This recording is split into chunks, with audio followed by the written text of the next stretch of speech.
Welcome students. पिछले class में हम लोग कुंडलियों के संयोजन और किसी कुंडली में संचित ऊर्जा का मान निकालना सीखा था। आज की क्लास में कुछ और धाराएं हैं। पिछले क्लास में हम लोगों ने एक प्रेरित धारा पढ़ा था। विद्युत चुंबकीय प्रेरण से जो धारा उत्पन्न होती है, प्रेरित धारा। कुछ और धाराएं हैं जिनके बारे में हमें जानना आवश्यक है। उनमें से आज की पहली धारा है जिसको हम लोग कहते हैं भंवर धाराएं।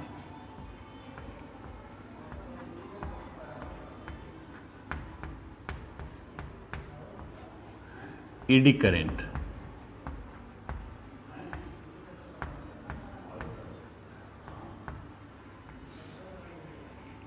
ईडी करंट ये कैसी धारा है बच्चों? तो ध्यान देना, एक वैज्ञानिक हुआ फोकाल्ट।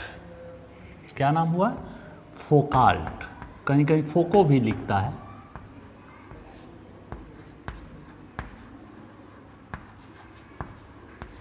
फोकाल्ट। इसने देखा कि जब कोई धातु का टुकड़ा किसी चुंबकीय क्षेत्र में गति करता है, जब कोई धातु का टुकड़ा किसी चुंबकीय क्षेत्र में गति करता है तो उसके फ्लक्स में परिवर्तन के कारण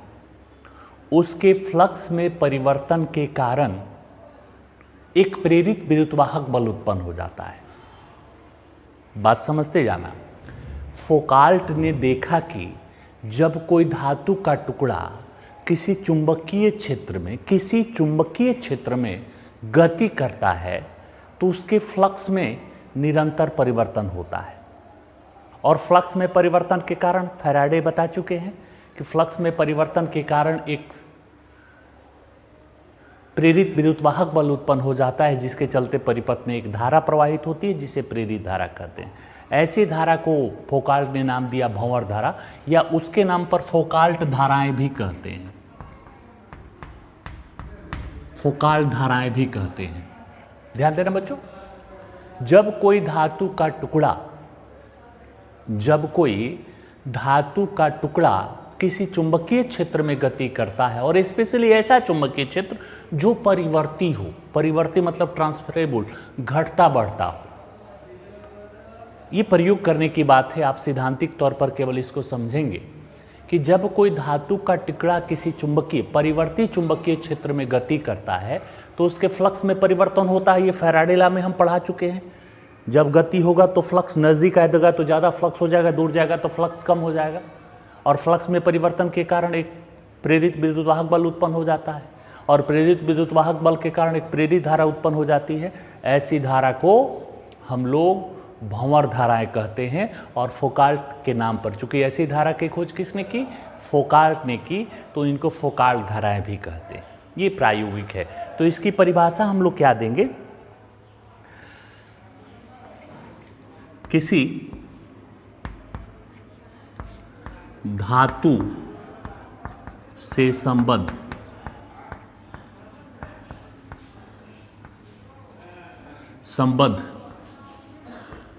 चुंबकीय फ्लक्स में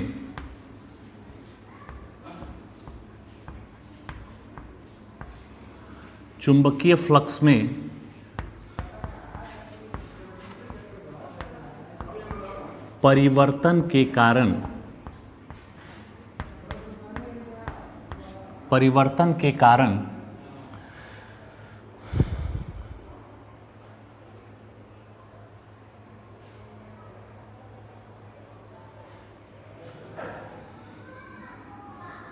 उसमें एक प्रेरित विद्युतवाहक बल उत्पन्न हो जाता है,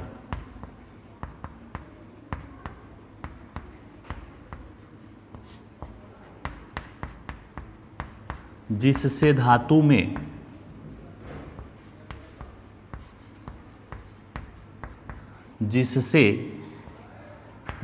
में एक प्रेरित धारा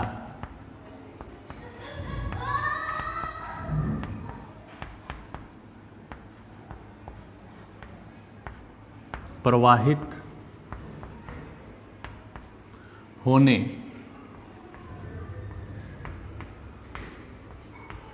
लगती है, जिसे भंवर धाराएं कहते हैं।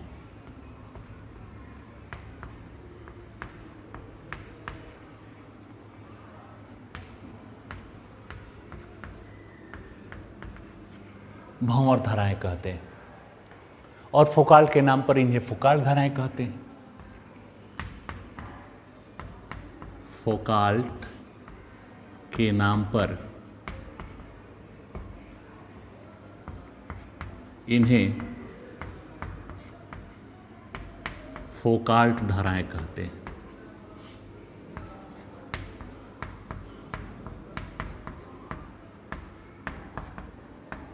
ध्यान देना बच्चों, चुंबकीय क्षेत्र में परिवर्तन के कारण फ्लक्स परिवर्तन होता है। जब गति करेगा, दोलन करेगा उसमें, तो फ्लक्स में परिवर्तन होगा और हम लोग ऑलरेडी पढ़ चुके हैं कि फ्लक्स में परिवर्तन के कारण एक धारा उत्पन्न होती है और यह फ्लक्स परिवर्तन थोड़ा अलग है।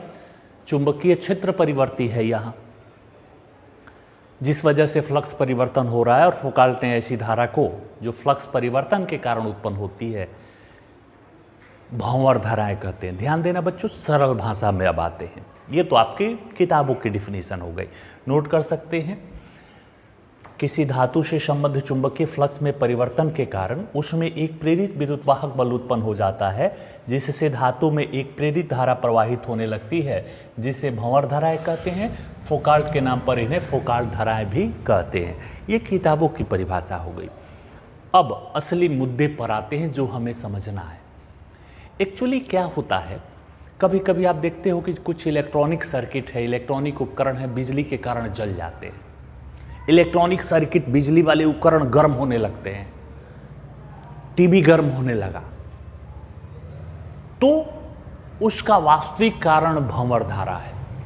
उसका वास्तविक कारण भंवर धारा है। समझ लो कि वहां भंवर धारा, कोई उपकरण, आप टीवी देख रहे हो, टीवी लाइट आने से जल के उड़ गया, तो वहाँ ये तो आप पहले से पढ़ते हो, विद्युत धारा ऊष्मीय प्रभाव उत्पन्न करता है, गर्म होता है, लेकिन यह भंवर धारा के प्रभाव के कारण होता है। ये जो जला वो भंवर धारा के कारण जलता है। सरल भाषा में, कोई भी विद्युत उपकरण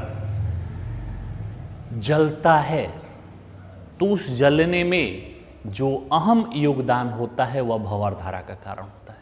कभी कभी ये भंवर धाराएं इतनी प्रबल होती हैं कि धातु का टुकड़ा लाल तप्त हो जाता है ना। इसको लिख भी सकते हो, लिखेंगे इसको, कभी कभी भंवर धाराएं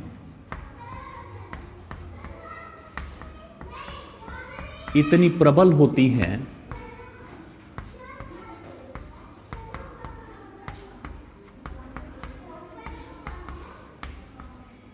कि धातु का टुकड़ा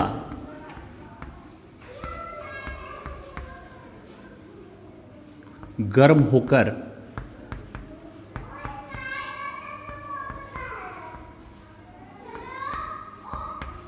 लाल तप्त हो जाता है। तो जो भी विद्युत उपकरण विद्युत धारा के कारण जलते हैं, गर्म हो रहे हैं, तो इसके पीछे भंवर धारा है। और यह भंवर धारा क्यों उत्पन्न होती है? परिवर्ती चुंबकीय क्षेत्र के कारण। तो तीसरी डिफिनीशन आप क्या लिखें? दूसरी डिफिनीशन कि जब कोई चुंबकीय क्षेत्र परिवर्ती होता है, कहीं पर चुंबकीय क्षेत्र लगातार बदल रहा हो, तो वहां पर एक हानिकारक धारा उत्पन्न हो जाती है, जिसे भंवर धाराएं कहते हैं। तो नंबर 2 डिफिनीशन नोट करिए। परिवर्ती चुंबकीय क्षेत्र के कारण,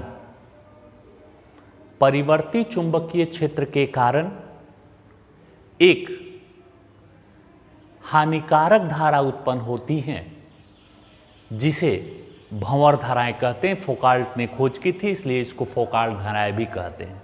तो ये हानिकारक धारा है, लेकिन हमारे फिजिक्स में हर हानिकारक चीज़ के कुछ उपयोग भी हैं, लाभ भी है, कुछ हानियाँ भी हैं।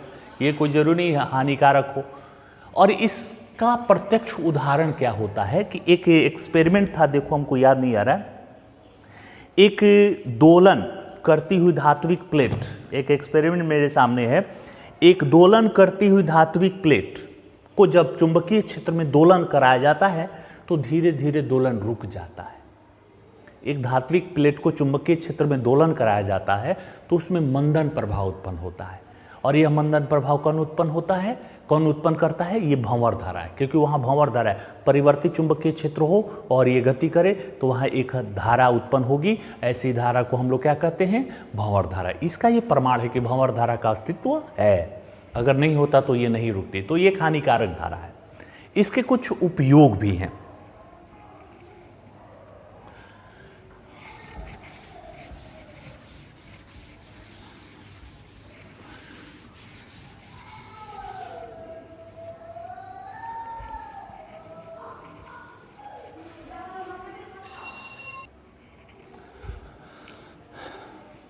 चलिए, भंवर धारा एक हानिकारक धारा है, इसका हम लोग उपयोग भी करते हैं। कहाँ कहाँ उपयोग करते हैं, प्रेरण भट्ठी में। एक प्रेरण भट्ठी होती है, ये आप फिजिकल एक्सपेरिमेंट में जाएंगे तो वहाँ पर ये चीज़ें मिलती हैं हमें। स्पीडोमीटर, गाड़ियों की जो स्पीड मापने वाला यंत्र होता है, उसमें भी यही सिस्टम लगता है। धारा मापी को दोलन जो करता है उसको दोलन करने से रोकने में, दोलन रुद्ध बनाने में। विद्युत चुंबकीय ब्रेक, स्पेशली जो इलेक्ट्रिक ब्रेक होते हैं गाड़ियों में, ट्रेनों में ऐसे हैं, एरोप्लेन में होते हैं, तो उसको उस ब्रेक में भी ये इस्तेमाल होता है ऊर्जा मापी में। अब विद्युत मीटर जो होता है, वो विद्युत मीटर में कितनी एनर्जी की खपत हुई, वहाँ भी भंवर धारा का इस्तेमाल किया जाता है, तो वहाँ ऊर्जा का मेजरमेंट होता है। अब ये नहीं कहना कि सर ऊर्जा मापने का, बिल्कुल। अब घर में आपका विद्युत मीटर लगा हुआ है तो वह विद्युत मीटर ऊर्जा ही तो मापता है, आपके घरों में खर्च होने वाली ऊर्जा को, और तो वहाँ पर भी उस मीटर में भी भंवर धारा का ही उपयोग किया जाता है। अब पूछा जाता है तो ये उपयोग है, उपयोग मतलब इससे लाभ पूछा जाए तो भी उपयोग ही लिखना है। और भंवर धाराओं से हानियां, भंवर धाराओं से हानियां। पहला, ये भंवर धाराएं क्या होती हैं, पहले ही बता चुके हैं कि वो दोलन कर रहा था तो दोलन धीरे धीरे रुक गया, तो ये धाराएं अवांछित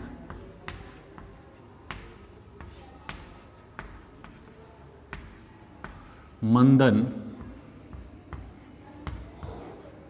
प्रभाव उत्पन्न करती हैं।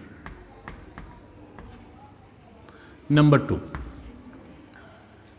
अभी तो हमने कहा कि भंवर धारा के कारण ही बहुत सारे उपकरण जल जाते हैं। तो जलते हैं क्यों, क्योंकि वहाँ ऊष्मा ऊर्जा उत्पन्न हो जाती है। तो जो ऊष्मा ऊर्जा उत्पन्न हो गई तो वहाँ उसका तो कोई उपयोग नहीं हो पाता है, तो ऊष्मा ऊर्जा के रूप में विद्युत ऊर्जा की हानि हो जाती है। इसके कारण विद्युत ऊर्जा का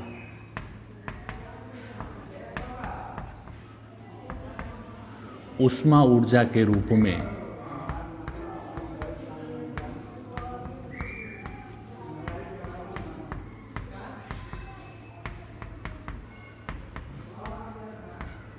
हानि हो जाती है।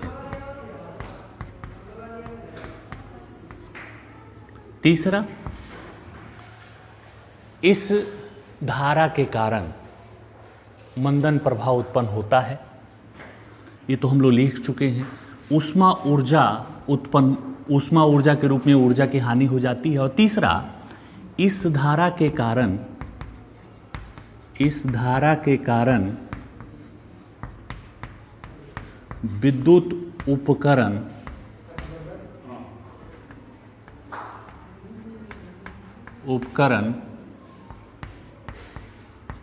जल जाते हैं। तो ये कुछ भंवर धाराओं से होने वाली हानियां हैं। तो थोड़ा ध्यान दीजिएगा। अब एक और इम्पोर्टेंट चीज़ इस टॉपिक से आता है। तो 3 चीज़ें हम लोग समझ गए। भंवर धारा क्या है, क्यों उत्पन्न होती है, इसका लाभ क्या है, इसका हानि क्या है। ध्यान देना बच्चों, जब कहीं चुंबकीय क्षेत्र परिवर्ती होगा, विद्युत क्षेत्र परिवर्ती होगा, वहाँ पर ये धारा उत्पन्न होगी। तो जो हमारे घरों में ये धारा आता है ये परिवर्ती ही होता है, मतलब वहाँ भंवर धारा उत्पन्न होगा। आपके घर में जितने विद्युत उपकरण लगे हुए हैं सब में भंवर धारा उत्पन्न होता है, और सबसे ज़्यादा भंवर धारा तो उत्पन्न होना चाहिए ट्रांसफार्मर में। मेन पावर हाउस तो वही है ना, धारा का पावर हाउस जिसको कहिएगा, तो ट्रांसफार्मर में भी उत्पन्न होगा। तो कोई सर तो ट्रांसफार्मर को जल जाना चाहिए? नहीं, तो भंवर धारा को, इसके प्रभाव को कम करने के लिए उसमें कुछ उपाय किए गए होते हैं।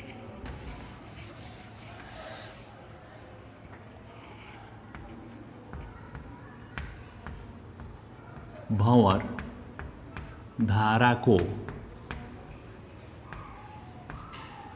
कम करने के उपाय।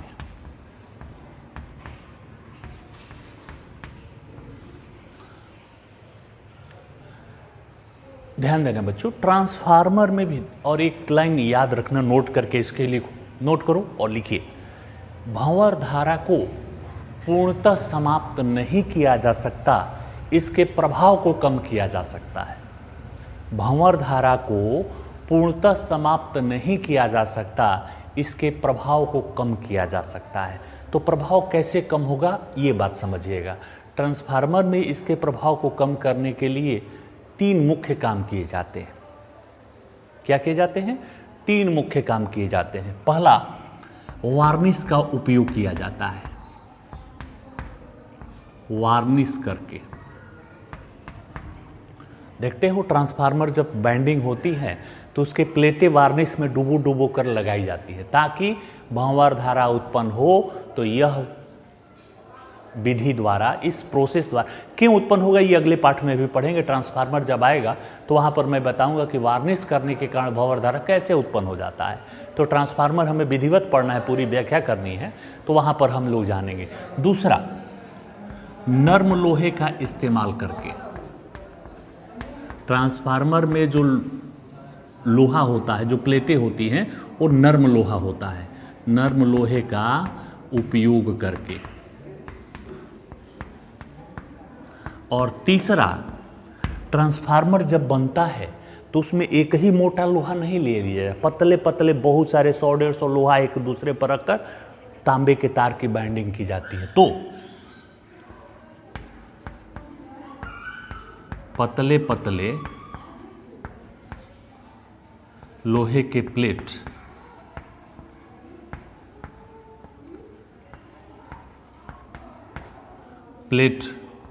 को रखकर,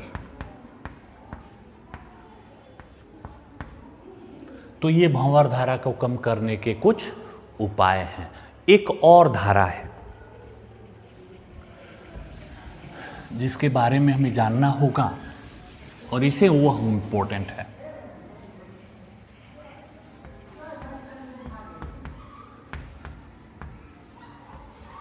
विस्थापन धारा।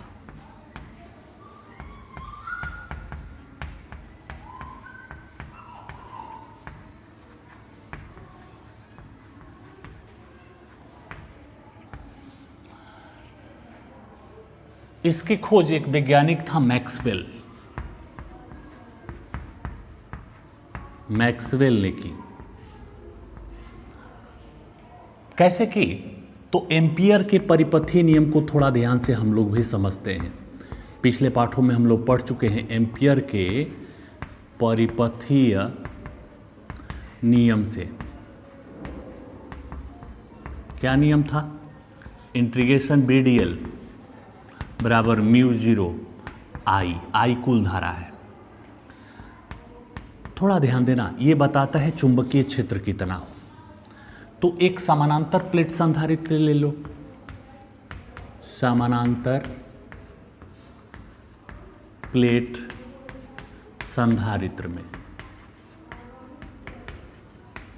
फिगर ड्रा कर लो। समानांतर प्लेट संधारित्र का यह प्लेट A, यह प्लेट B, बीच में परावैद्युत पदार्थ है ना। इस पर आवेश दिया जाता है +Q, तो इस पर -Q होता है, इसको अर्थिंग कर दिया जाता है।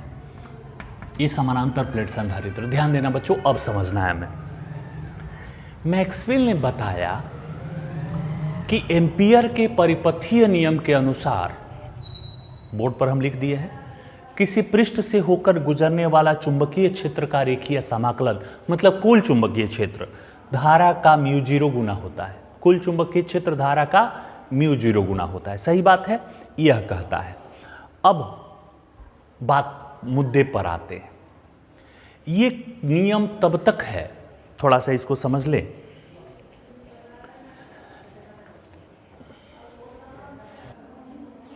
देखो बच्चों, यह जो एम्पियर का परिपथीय नियम है, पहले पिछली बातों को हमें समझना होगा। यह जो एम्पियर का परिपथीय नियम है म्यू जीरो आई, मतलब धारा बह रहा हो, धारा के लिए हो, तो वही चीज हमने नीचे लिखा है कि यह नियम केवल तभी मान्य होता है जब विद्युत क्षेत्र समय के साथ परिवर्तित न हो। विद्युत क्षेत्र एक नियत हो, विद्युत क्षेत्र नियत होगा तो यह नियम हम लोग लागू करेंगे। लेकिन अगर विद्युत क्षेत्र बढ़ रहा हो, घट बढ़ रहा हो, परिवर्तित हो रहा हो, तब वहां पर यह नियम लागू नहीं किया जा सकता। अब कहोगे सर कैसे? एग्जाम्पल मैक्सवेल ने बताया। एग्जाम्पल क्या बताया? थोड़ा सा ये समानांतर प्लेट संधारित्र देख लो। इन दोनों के साथ तार जुड़ी होती है, दोनों प्लेटों पर। बिल्कुल आप देख लेना, घर का कंडेंसर 2 तार निकला होता है। इनमें हम आवेश देते हैं, धारा बढ़ाते हैं, तो इनके प्लेटों में तो धारा बहती है, लेकिन प्लेटों के बीच में खाली जगह होती है, वहां पर धारा शून्य होती है। प्लेटों के बीच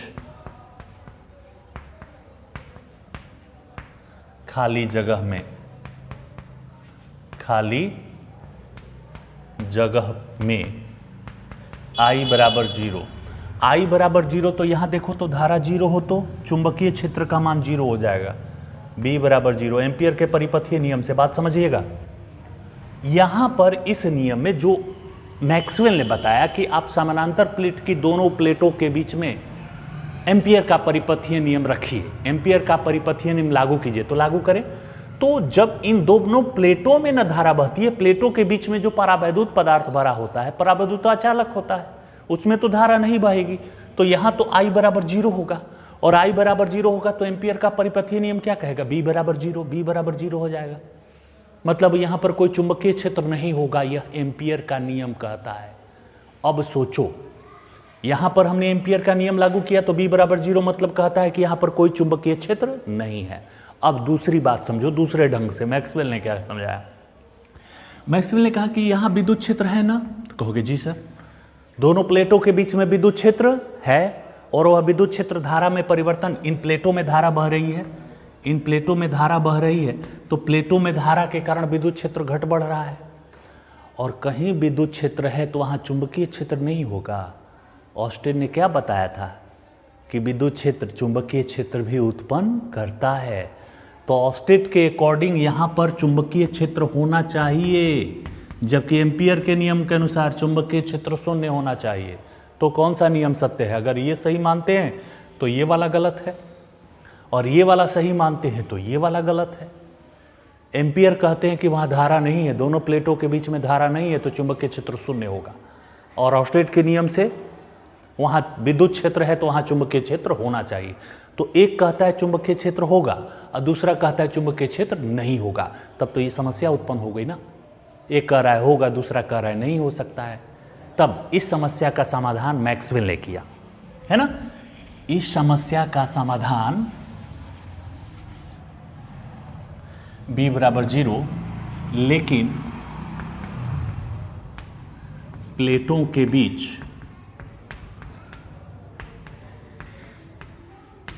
विद्युत क्षेत्र होने के कारण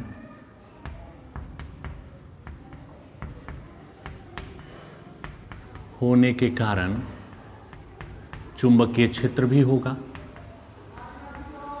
चुंबकीय क्षेत्र B नहीं हो सकता। तो लैंग्वेज तो जो हम समझाए थे कि एम्पियर के परिपथीय नियम के अनुसार B बराबर जीरो, लेकिन प्लेटों के बीच विद्युत क्षेत्र होने के कारण चुंबकीय क्षेत्र भी कभी जीरो नहीं हो सकता। इस समस्या का समाधान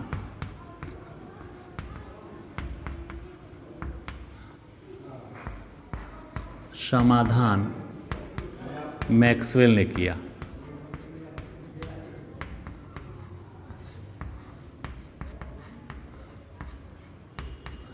उसने बताया कि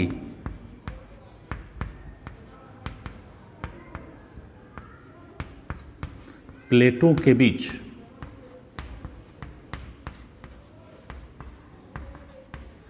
खाली जगह में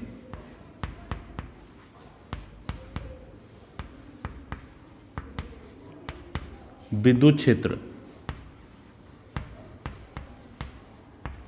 धारा के समतुल्य होता है। धारा के समतुल्य होता है। अतः वैसी धारा जो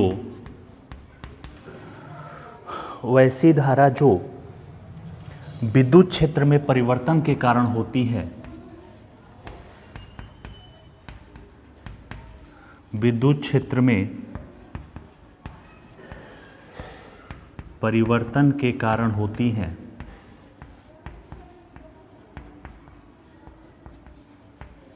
विस्थापन धारा कहलाता है।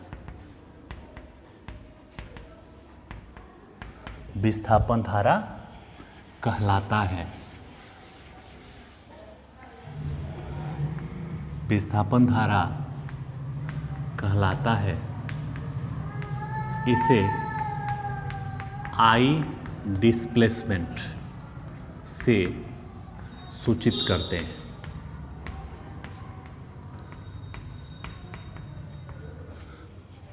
तो क्या कह दिया कि प्लेटों के बीच में जो वैद्युत क्षेत्र है वही धारा के बराबर होगा, उसी को आपको धारा मानना पड़ेगा। वह विद्युत क्षेत्र एक धारा की उत्पत्ति करता है और उस धारा को जो विद्युत क्षेत्र के परिवर्तन के कारण होता है, मैक्सवेल ने कहा क्या नाम दिया?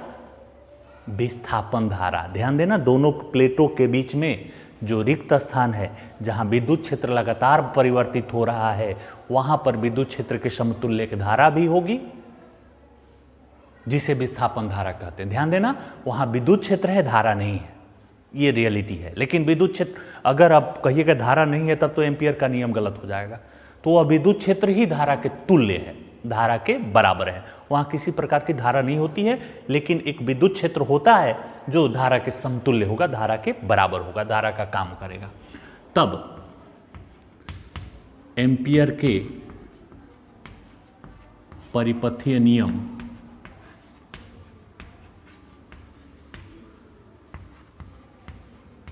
नियम में संशोधन निम्न प्रकार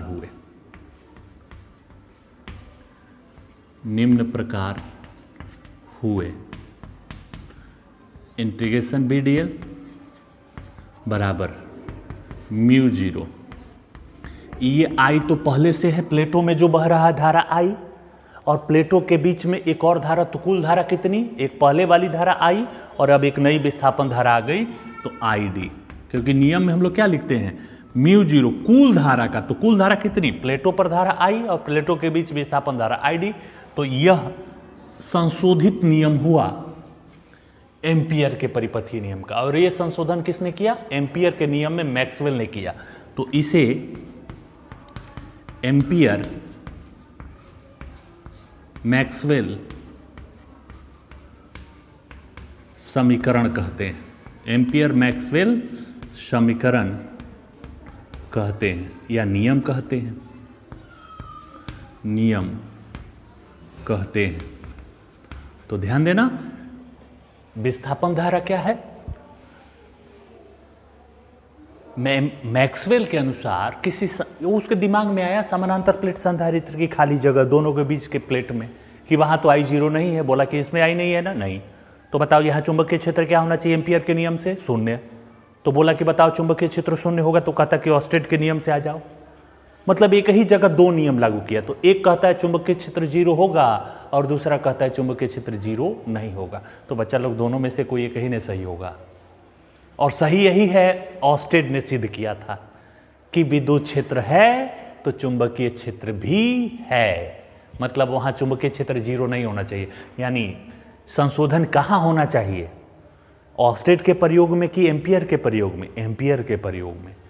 तो एम्पियर के प्रयोग में संशोधन मैक्सवेल ने कैसे किया? कहा कि उन दोनों प्लेटों के बीच में विद्युत क्षेत्र बदल रहा है और वही परिवर्तित विद्युत क्षेत्र धारा के तुल्य होगा, वही धारा के बराबर होगा, वही धारा होगा, वास्तव में कोई धारा नहीं होगी, वही धारा के समतुल्य होगा। बार बार ये रिपीट कर रहे हैं, कहोगे सर धारा है, हम बार बार बोल रहे हैं कि धारा नहीं, धारा के समतुल्य विद्युत क्षेत्र है, क्योंकि विद्युत क्षेत्र है तो धारा का काम करेगा ही। तो उस समतुल्य विद्युत क्षेत्र के समतुल्य जो धारा है, उस धारा को उसने क्या नाम दिया? विस्थापन धारा। तो विस्थापन धारा की परिभाषा क्या देंगे हम लोग? परिवर्ती विद्युत क्षेत्र के कारण जो धारा उत्पन्न होती है, विस्थापन धारा कहलाती है। और ऐसी स्थिति में अब एम्पियर का नियम किस नए रूप में आ जाएगा? तो म्यू जीरो का कुल धारा, तो कुल धारा I पहले से है और एक नई धारा हो गई जो विद्युत क्षेत्र के समतुल्य हो गई ID। तो यह एम्पियर का और मैक्सवेल का संयुक्त नियम हो गया, दोनों के सहयोग से उत्पन्न किया नियम हो गया, और ये विस्थापन धारा का अस्तित्व हो गया। ये चैप्टर आपका विधिवत कंप्लीट होता है। अगले क्लास में हम इसके न्यूमेरिकल जानेंगे। धन्यवाद।